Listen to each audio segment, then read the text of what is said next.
If you have to find out the top 5 and the bottom 5 from your dataset, this is how you do it. First, we're going to find the top 5 quantities sold simply by using a function called large. The first argument would be the quantity sold column, followed by the second argument is the rank column.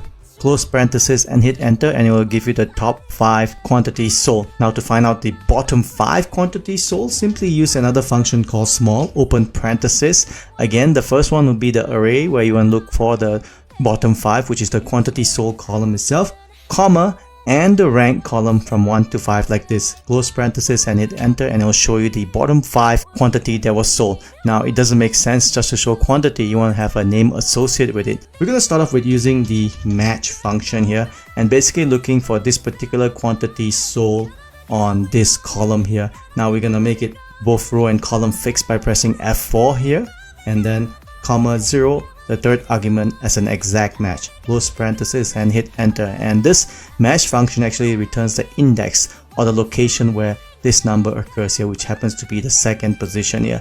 Now we can use the index function here like this against the location what you want to look for the name for, comma, and then the match function, close parenthesis, on the index function like this, and this is going to return the name of the person. Now you're going to make this into a fixed row and column by pressing F4 here so that when we copy the formula right across every row, it stays consistent there. So these are the names associated with the quantity sold. Now to get the bottom 5 names, you simply copy the same formula here like this on the clipboard and paste it. But instead of quantity sold on the top 5, we're going to move it to bottom 5 like this and hit enter and apply the same formula across every row.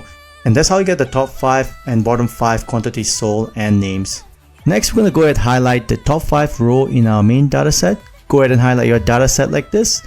Go to conditional formatting, manage rule, new rule, use formula, and the formula will be equal to match. And what we're looking for will be in $B5 like this. And then comma, and where we're going to look for will be on the top 5 table under the name column like this, comma 0 to indicate exact. Now click on format, then you go to fill. And the color that we're going to fill it with would be this one here. And after that, let's go to the font tab, go this color, maybe change to this color, click on OK, OK, and apply. Now for our bottom 5, we're going to duplicate this same rule, double click on it, and just going to change this second argument in here to reflect the bottom 5 names, and then change the fill color to red and the font color to red, and click on OK, OK, and OK one more time. And there you have it. That's how you do the top 5 and bottom 5 and highlight them on your main dataset.